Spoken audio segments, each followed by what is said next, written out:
1,12,000 টাকা দিছে আমার কাকা পুরো এই ছাদ ঢালাই কমপ্লিট করে দেওয়ার জন্য। ছাদ ঢালাই যে অর্ধেক দিছেন, তাহলে এতগুলো টাকা দিছে কি জন্য আপনাকে? ছাদ ঢালাই তো অর্ধেকের বেশি হয়ে গেছে, আর বাকিটুকু কয়েকদিনের ভিতরে করে দেবানি। আপনি যে জয়েন্ট দিয়ে ছাদ ঢালাই দেবেন, তাই জায়গা আবার সমস্যা হবে না? আরে ভাই কিসের সমস্যা হবে, ঢালাই দিলি পরে আর বোঝাই যাবে না নে। তোমরা মিস্ত্রি বিল যখন যা চাইছো আমি সেই কয় টাকাই দিছি, কিন্তু কাজটা একবারই উঠাই দাওনি কেন? কাকা আপনি চিন্তা করেন না, এক সপ্তাহের ভিতরে ছাদ ঢালাই বাকিটুকু কমপ্লিট করে দেবানি। আপনি মিস্ত্রির বিলটা পাঠাই দিয়েন। কাকা তোমারে 1,12,000 টাকা দিছে পুরো ছাদ কমপ্লিট করে দেওয়ার জন্য, তাই এখন আবার মিস্ত্রি বিল চাও কি জন্য? আরে ভাই মিস্ত্রিকে আবার বিল না দিলে ওরাকে ফ্রি কাজ করবে নাকি? আর আমি তো পুরো ছাদ ঢালাইয়ের টাকা নিইনি, যতটুক ঢালা দিছি ওই কয় স্কয়ার ফিটের টাকা নিছি। হিসাব সব লেখা আছে, দেখেন 1 টাকাও বেশি নিনি। আচ্ছা ঠিক আছে, আপনারা বেশি নিছেন না কম নিছেন তাই হিসাব দিয়ে ইঞ্জিনিয়ারের সাথে আলোচনা করলেই সব বেরোয় যাবে না। টাকা পয়সার হিসাব কিতাব আগে করি, তারপর আবার কাজ শুরু করবেন। কাকা ইঞ্জিনিয়ার একটা ফোন দিয়ে ডাকেন, আর আপনারা জানাচ্ছি। 1,12,000 নিছি, এত টাকা কবে নিলাম?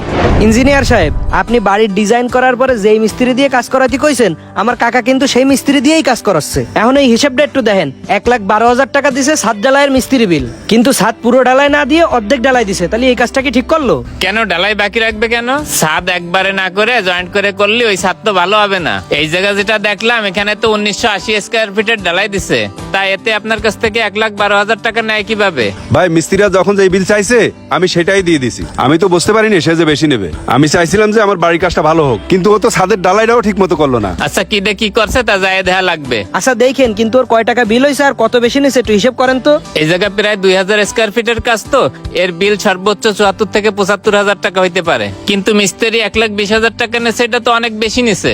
বেশি নিছে, এখন তাহলে কি করা যাবে তাই কর। সমাধান তো একটা করতে হবে, তাই চলো যাই দেখি। আচ্ছা ঠিক আছে চলেন তাইলে। মামা আমাকে বিল কত হইছে? কাকা দেখলেন তো সবকিছু, তাহলে এবার বলেন মিস্ত্রি কটটুক কি কাজ করেছে? দেখছি ও কি কাজ করছে, ও বুঝ আমার হয়ে গেছে। যাওয়ার তা তো হইছে। এখন শোনেন ভাই, কাজের হিসেব দেখে যা ভাবছিলাম তাই হইছে। মিস্ত্রি আপনার কাছে তো টাকা অনেক বেশি নেছে। টাকা যদি বেশি নিয়ে থাকে এই দোষ তো আপনার, কারণ মিস্ত্রি আপনি ঠিক করে দিছেন। মিস্ত্রি ঠিক করে দিছি আমি, ঠিক আছে, কিন্তু টাকা তো আপনারে বেশি দিতে বলি নাই। আর টাকা হিসেব কিতাব করে দেবেন না?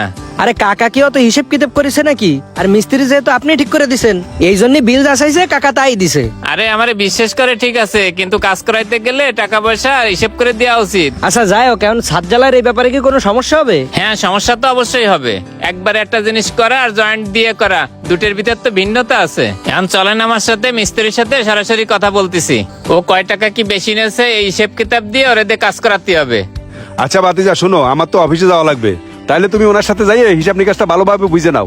আচ্ছা ঠিক আছে কাকা, আমি যাচ্ছি। ইঞ্জিনিয়ার সাহেব আসেন। এই তোমার ভালোর জন্য ইনার বাড়ির কাজটা ধরাই দিলাম। কাজটা ভালো মতো করবে না, সাথে জয়েন্ট ফেলাই দিলে কেন? তারপরে টাকাও বেশি নেছো, এসব করলে আমার মান সম্মান থাকে? কাকা হেল্পার একটু কম ছিল তো, আর সন্ধ্যা হয়ে গেছিল, তাই পুরোটা একবারে করতে পারিনি। আর বিল যা হয়েছে আমি তো তাই নিছি, আমি তো বেশি নিনি। আমি তো হিসাব কিতাব সবই দেখছি। 1980 স্কয়ার ফিটের কাজ করছিস, 1,12,000 টাকা নিছিস, এত বিল হয় কিভাবে?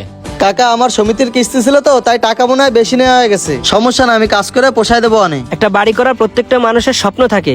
মানুষ তার সারা জীবনের কষ্ট করে ইনকাম করা টাকা দিয়ে একটা বাড়ির কাজ করায়। আপনার কাছে এতগুলো টাকা দিছে, আপনার তো দায়িত্ব নিয়ে কাজটা করা উচিত ছিল। আর আপনি যতটুকু কাজ করবেন সেই কাজের পারিশ্রমিক সেই বিলটুকু আপনি নেবেন। আপনি একটা মানুষের কাছ থেকে অতিরিক্ত বিল নিয়ে এই কাজটা তো আপনি ঠিক করেননি। ভাই বেশি নেওয়া গেছে আমি বুঝতে পারিনি, আর বললাম তো কাজ করে দেবানি, টাকা কাইটে রাখেন। আর ডালায়ের ওইখানে যে জয়েন্ট ফেলাই দিয়েছেন ওইখানে আমি দেখাই দিবানি, ওইভাবে কাজ করেন। তাহলে গেলাম। আচ্ছা ঠিক আছে।